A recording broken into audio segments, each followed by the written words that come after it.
अखिलेश जी युवा विरोधी, महिला विरोधी, सामाजिक बंटवारे के पक्षधर हैं, वंशवादी, परिवारवादी, तुष्टीकरण की राजनीति कर रहे हैं। अब उसका अंतकाल शुरू हो गया है। इन्होंने जिन नौजवानों को झूठे सपने दिखाने का काम किया था, वो नौजवान आज उत्तर प्रदेश गलियों में इस बात का इंकलाब कर रहा है कि अखिलेश यादव जी, जो आपने झूठे सपने दिखाए थे, हम उसका विरोध करते हैं। और आने वाली सितंबर की 10 तारीख को हम लोग लखनऊ की सड़कों पे बिगुल फूंकने जा रहे हैं अखिलेश यादव के खिलाफ। अब ये आर पार की लड़ाई है, अब याचना नहीं रण होगा।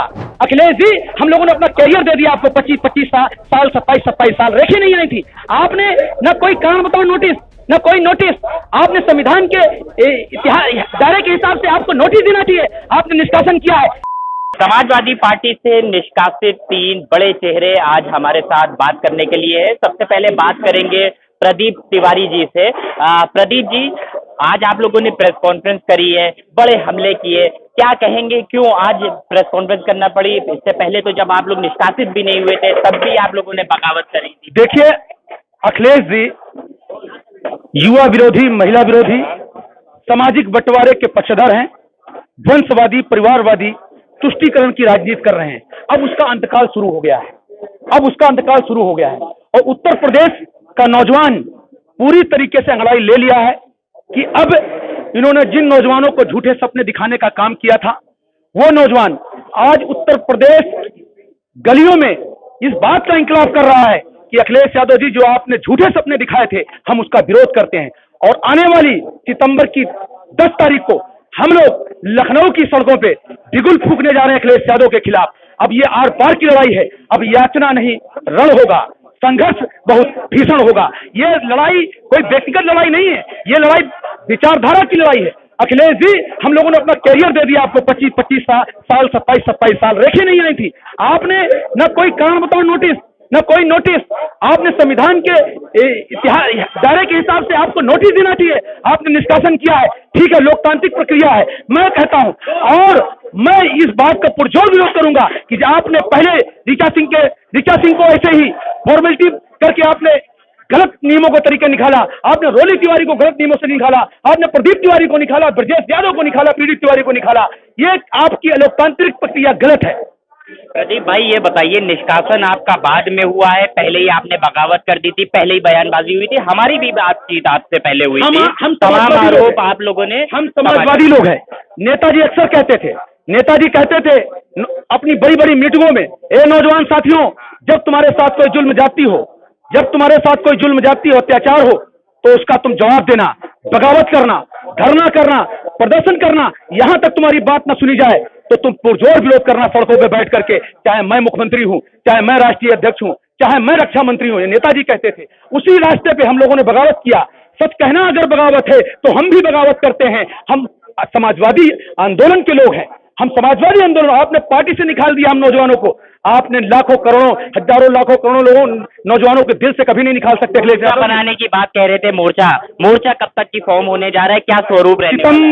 सितंबर के फर्स्ट सप्ताह में बहुत बड़ी आपको पंचायत देखने को मिलेगी। अखिलेश यादव के खिलाफ बिगुल बच चुका है। उत्तर प्रदेश का नौजवान अंगड़ाई ले रहा है, झूठे सपने दिखाने वालों को नस्तनाबूद कर देगा नौजवान। ठीक है, शुक्रिया। ब्रजेश यादव जी हैं, एक बड़ा चेहरा समाजवादी पार्टी का, लंबे समय तक की रहे हैं, उनसे भी बात कर लेते हैं। ब्रजेश भाई, प्रदीप जी से तो बात हो गई, उन्होंने तो अपनी नाराजगी का इजहार कर दिया, आखिर आपने क्यों बगावत करी है? देखिए, हमारी प्रदीप भाई और पीड़ित तिवारी जी की कोई अलग अलग लड़ाई नहीं है, मुद्दा एक ही है। मुद्दा हम लोगों का यही है कि समाजवादी पार्टी में जो लोकतंत्र कायम था नेताजी के जमाने में, वो लोकतंत्र खत्म हो गया है। अपनी बात अगर आप रखेंगे तो वहां आपसे पूरा नेतृत्व आपसे नाराज हो जाएगा, क्योंकि उनके आसपास लोग ऐसे बैठे हुए हैं जो निगेटिव बातें करते हैं, सकारात्मक बात करते ही नहीं है। हमारी लड़ाई सिर्फ यही है कि किसी भी तरीके से जो समाजवादी पार्टी में संघर्ष करने के लिए लोग, अपना कैरियर बनाने के लिए, समाज की सेवा करने के लिए लोग आते हैं, उस सेवा को कम से कम करने का मौका मिले।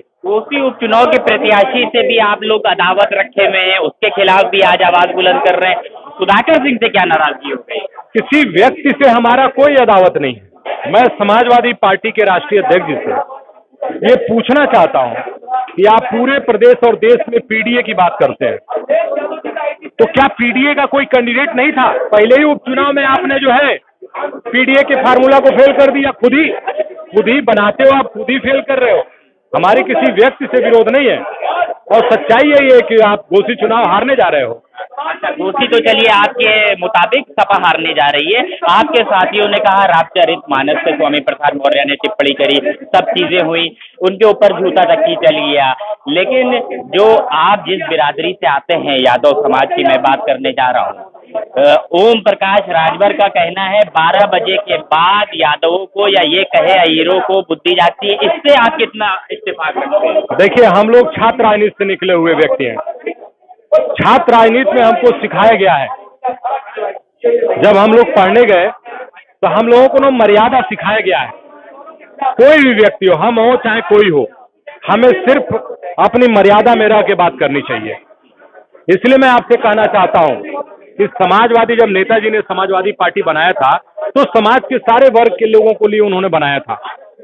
तो इसमें ये जो ओम प्रकाश राजभर का जो बयान है, इससे इत्तेफाक रखते हैं या इसका विरोध करते हैं, जो आपकी बिरादरी को लेकर बात कहती है? अब देखिए, उन्होंने क्या कहा है मैंने सुना नहीं, मैं उसको देखूंगा तब इस पे बोलूंगा। चलिए, शुक्रिया हमसे बात करने के लिए। तो ये ब्रजेश यादव जी हैं और प्रदीप तिवारी साहब हैं। साफ तौर पर जिस तरीके से इन लोगों का निष्कासन हुआ है, उसके बाद आज एक बड़ी प्रेस कॉन्फ्रेंस लखनऊ में करी है और समाजवादी पार्टी के खिलाफ बिगुल फूंकने का काम किया है। जल्द ही बता रहे हैं एक मोर्चे का गठन होगा और सपा के खिलाफ सड़क तक की वो संघर्ष करने का काम करेंगे। लखनऊ से भारत एक सोच के लिए अरसलान समझी।